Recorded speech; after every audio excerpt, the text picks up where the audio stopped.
Let's look at how to connect to the Qpath server. We'll walk through the website and take a look at the features and see how to use it. This is where you view your images and where you can fill out a worksheet if you didn't do it on the ultrasound machine.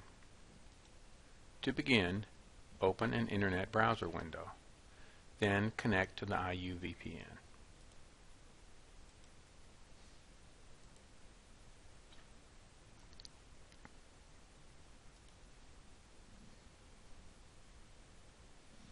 After your VPN is connected, go to the Qpath website.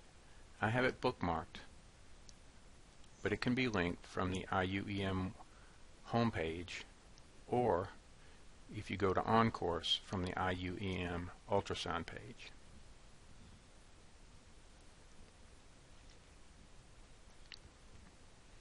When the login dialog box comes up, enter your username and password. Your username is your IU username,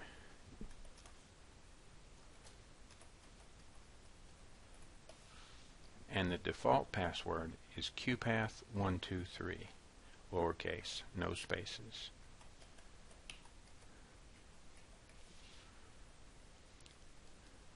I'm logging in with the username we used in the previous examples so we can see the exams we performed in the study we did. You can change your password by clicking on the box in the upper right corner where it says Test Resident in this example. Pull that down and click on Change Password. Now we're in Qpath. The primary area of interest for you will be the Exams tab here in the upper left. This is where you view your images and can complete worksheets. The default menu item under the Exams tab is List, right here. And the default date is today. If you click on the word Today under the Exam Date column, it pulls down and you can select whatever date range you want. Often this week is a good choice, but you could select all if you need to. In this example, the exams that we are interested in were performed a few days ago, so we'll select last week to get a manageable selection. Here we can see 4 exams. The top exam is one that was done on an unidentified patient. The next 3 exams are the example that we talked about in the previous tutorial, where we started with a cardiac exam, then switched to an EFAST exam, and then finally did an aorta exam. Qpath has separated them into the individual studies because we selected a different exam preset for each exam.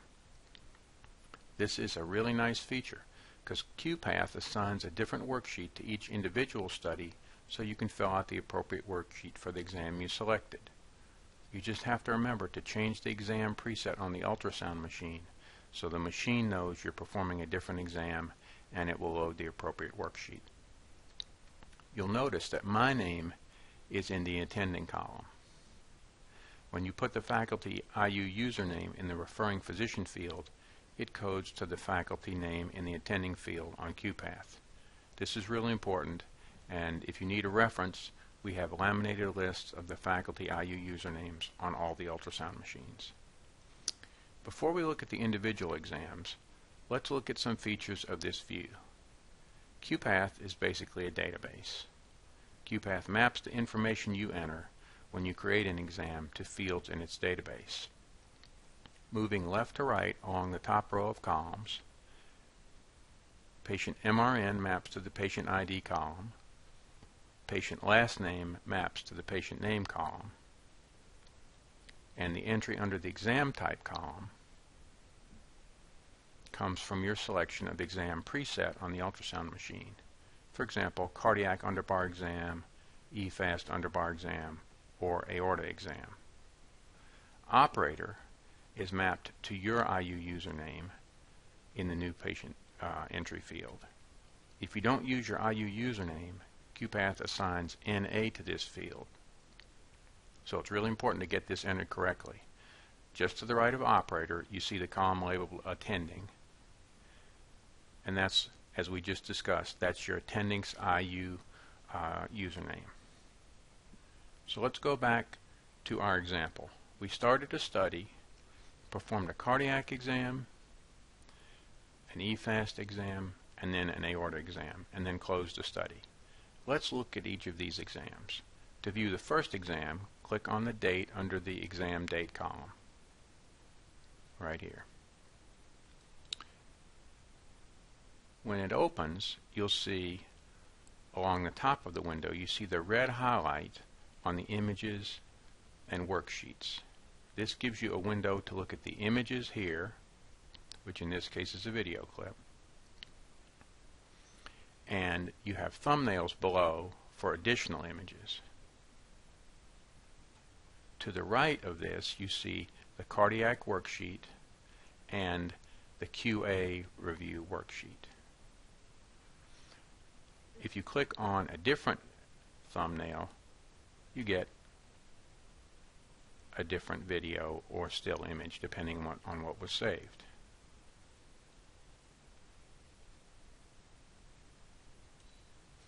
If you want to just view the images in a slightly larger format, click on Images up at the top, and you'll see the image enlarged with thumbnails over to the right. To go back to Images and Worksheets, click on the Images Worksheets tab. This is nice because if you need to fill out a worksheet online, you've got the images right there for your review to see what you were looking at. Now let's take a look at the worksheet for the aorta exam. To do that, we go back and click on List, upper left, and then the date hyperlink for the aorta exam.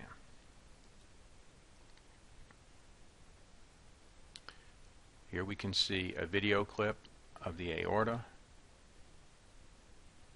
and then if we select a different thumbnail, we see the still image.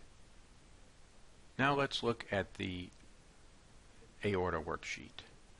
It's the same basic information that you saw on the ultrasound machine. At the top it has some exam information, diagnostic versus educational, and then standard sections: indications, views, findings, and interpretation.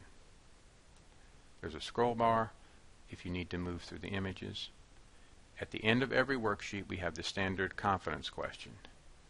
Just remember, this is not designed to deny credit, and I want your best guess of how good your imaging is or your confidence in your imaging.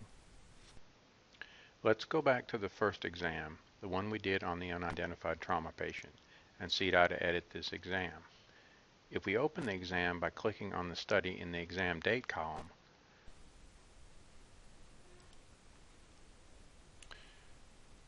there's a cardiac video that was done while compressions were in progress. The EFAST worksheet is there for us to fill out. This lets us be sure we're editing the right exam. If you click in the right side of the patient ID field, or double click, you can edit the patient MRN. I'll just put in a string here.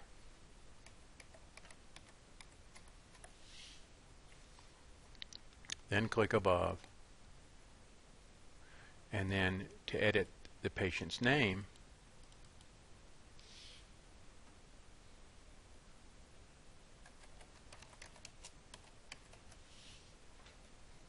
the same, click above to save it. This basically lets you make some changes to the patient ID and the patient name if the patient is unidentified when they arrive and you need to perform the ultrasound.